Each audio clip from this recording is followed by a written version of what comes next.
Have you ever wondered about the most deadly cartel in the world? This question takes us back to the 19th century, where our story begins in the southern region of Italy, Calabria.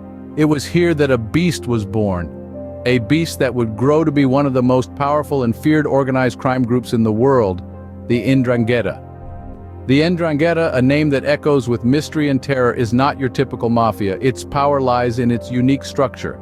Unlike other crime syndicates that operate in a vertical hierarchy, the Ndrangheta is horizontally structured. It consists of autonomous clans known as Ndrine. These clans are not bound by oaths of allegiance or business agreements. They're bound by something much stronger: blood ties. This family-based organization has become a formidable force, expanding its influence across the globe.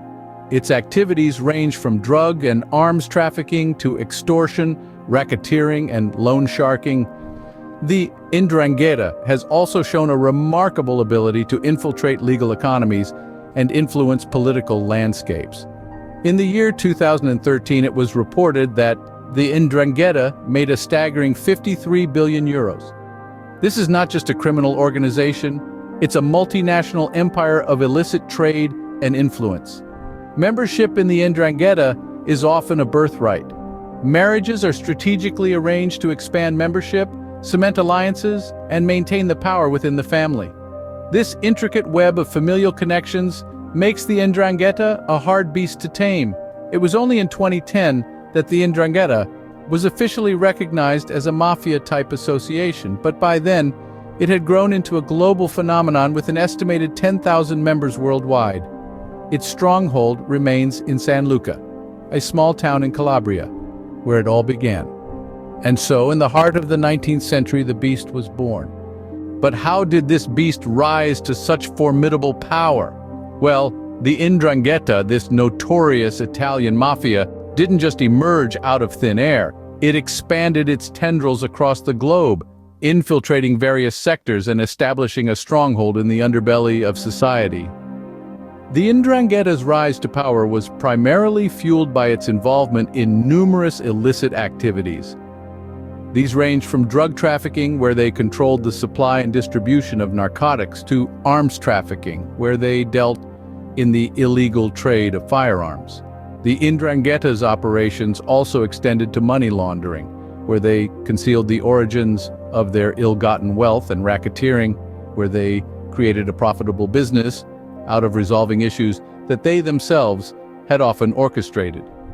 Extortion was another weapon in their arsenal. They would demand money under threats of violence, and those who dared to resist would face the wrath of the mafia. Loan sharking, too, was a common practice. They would lend money at exorbitant interest rates, trapping the debtor in a vicious cycle of debt that they could never escape. The Ndrangheta's influence wasn't limited to the world of crime. They had the power to shape politics, infiltrating the echelons of power and bending them to their will.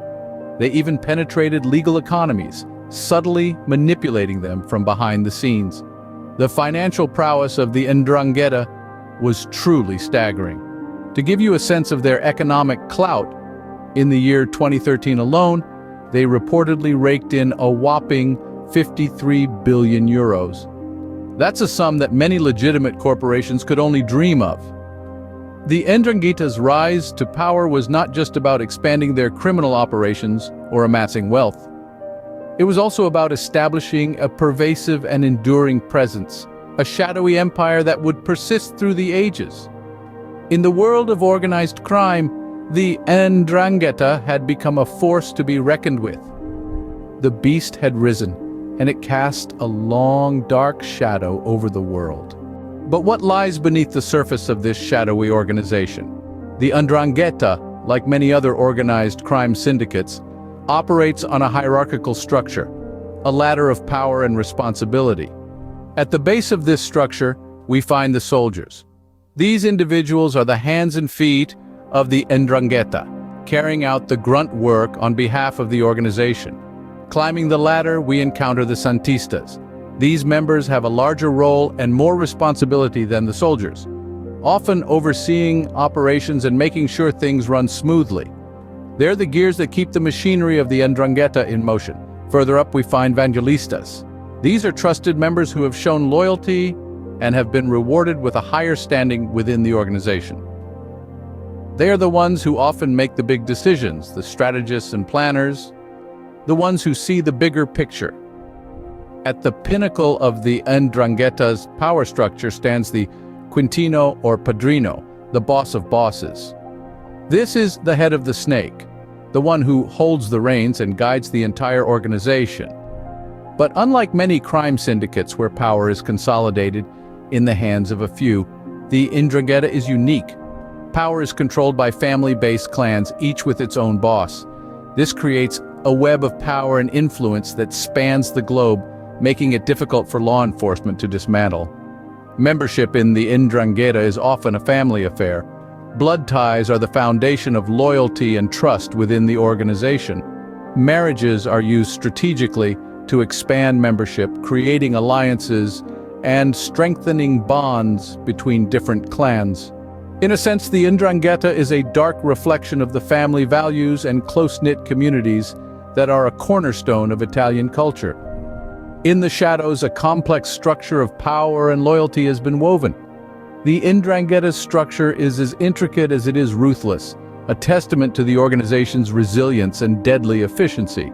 And what of the Ndrangheta today? An unsettling question, isn't it?